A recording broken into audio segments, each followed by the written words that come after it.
Hey, what's up everyone? So today I'm going to show you how to replace the battery on my 2010 Toyota Tundra. This is the Rock Warrior with the 5.7 liter engine.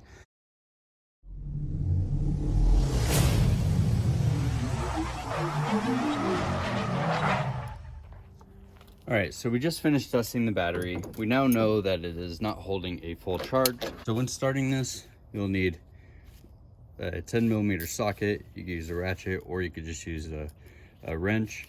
You could also just use a crescent wrench. When doing this, we'll remove the negative terminal first, righty tighty lefty loosey, pull that straight up and tuck it off to the side. We're gonna do the same thing with the positive terminal here.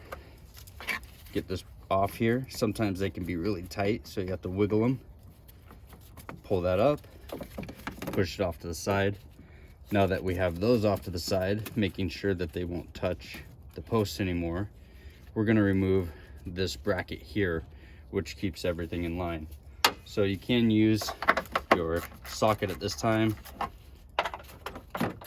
or in my case, I'm gonna use an impact real quick, just so I can take them off quickly.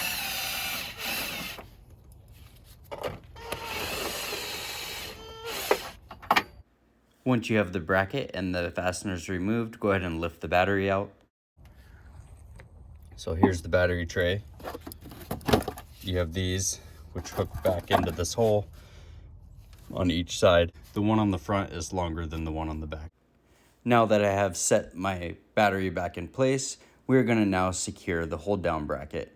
So when securing this, the posts with the threads on the end of them, the hooks actually face toward the rear of the vehicle. And again, the longest threaded rod goes on the front side of the battery, closest to the front of the vehicle. You'll have to slowly tighten each side just to make sure that the rod doesn't fall out of position.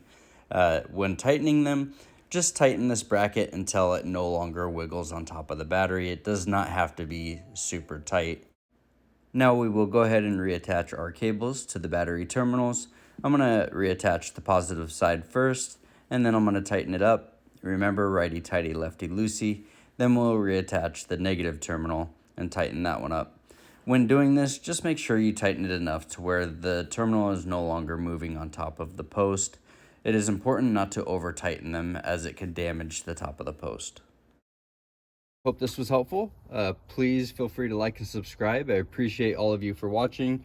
If you have any questions or comments, feel free to throw them down below. Also, be sure to check out the description for part number for the battery, and also for the tools that are required in replacing this battery. Thank you very much for watching, and have a great day.